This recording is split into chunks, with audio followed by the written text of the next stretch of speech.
નમસ્કાર, very good morning. આપણું ગુજરાતી જ આપણું અંગ્રેજી છે. યાદ રાખજો, ફરીથી બોલું છું, આપણું ગુજરાતી જ આપણું અંગ્રેજી છે. અને હાર્દિક સ્વાગત કરું છું તમારું શૂન્યમાંથી સર્જન યાત્રાની અંદર. આજે આપણે જોઈ રહ્યા છીએ હેલ્પિંગ વર્બ, અને હેલ્પિંગ વર્બનું નામ છે વુડ લાઇક ટુ. ફરીથી વુડ લાઇક ટુ. હવે વુડ લાઇક ટુ ને હેલ્પિંગ વર્બ શા માટે કીધું છે? કારણ કે તે હેલ્પ કરે છે કોને? વર્બને. જે આપણું મેઇન વર્બ હોય ને V1, એને હેલ્પ કરે છે એક ખાસ પ્રકારનો ભાવ દર્શાવવા માટે. તો ફરીથી વુડ લાઇક ટુ, એનું ગુજરાતી એક જ શબ્દ યાદ રાખજો, ગમશે. વુડ લાઇક ટુ એટલે ગમશે. V1 એટલે આપણી ક્રિયા. હવે કેવી રીતે ગુજરાતીમાં સેટ થાય છે?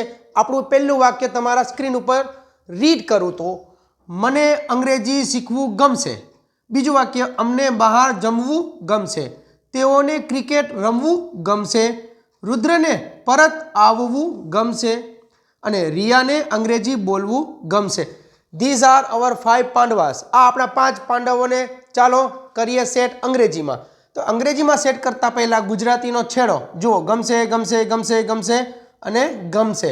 તો ગમશે માટે would like two, clear? Wood like two. અને શીખવું એટલે V1, જમવું એટલે V1, રમવું એટલે V1, આવવું એટલે V1 અને બોલવું એટલે પણ V1.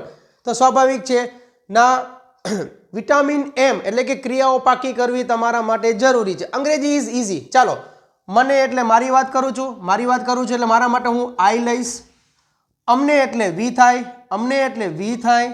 તેઓ એટલે થર્ડ પાર્ટીમાં બહુવચન હોવાથી ધ્યેય બનશે. Rudra is easy, RUDRA. Riya is easy. જો ગુજરાતીનો છેડો, અંગ્રેજીનું બીજું સ્થાન. ચાલો કરીએ સેટ. ગુજરાતીના છેડે શું છે? ગમશે. તો ગમશે માટે would like to. Ready? Would like to. બીજા વાક્યમાં પણ વી પછી would like to. They would like to. Rudra would like to. And Riya માટે પણ વુડ લાઇક ટુ. અંગ્રેજીનો જો બીજો પોઝિશન એટલે કે બીજું સ્થાન જો તમે કરી લેશો ને સેટ, દેન ઇંગ્લિશ વાક્ય ઇઝી.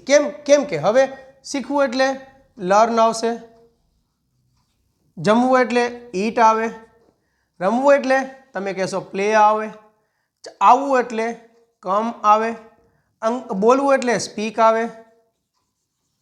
ચાલો, આને કહેવાય ક્રિયાઓ, જેને કહેવાય V1. આ તમને આવડવી જોઈએ. હવે વધ્યું શું? ગમશે લખી નાખ્યું, શીખવું લખાઈ ગયું. હવે અંગ્રેજી, તો અહીં લખી નાખો ઇંગ્લિશ. ગમશે જમવું, બહાર એટલે લખી નાખો out. Practice will make you perfect.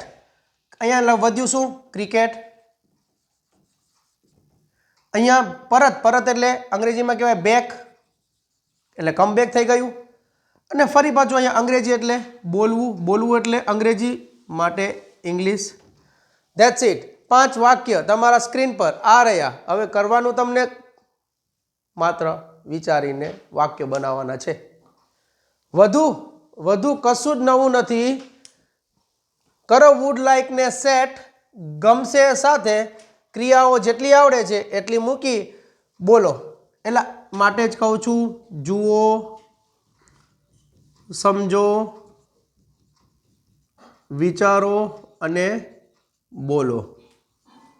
વિચારો એટલે રિકોલ કરવું. રિકોલ એટલે તમે વિડીયો જોયો છે, જેટલું યાદ રહ્યું છે એનો ઉપયોગ કરો, જેટલું ઘટે છે ને રિકોલ કરો. નથી આવતું તો ફરી પાછું વિડીયો ઉપર જઈને જોઈ લો. એક topic clear to remove your fear. Do you understand my dear? અને ગમે તો શેર, ફોલો કરી દેજો. કોમેન્ટ સેક્શનમાં હાજરી અવશ્ય પુરાવજો. વધુમાં વધુ લોકો સુધી પહોંચવું છે. So it's from your side. Thank you. જય હિન્દ. મળીએ નેક્સ્ટ વિડીયોની અંદર.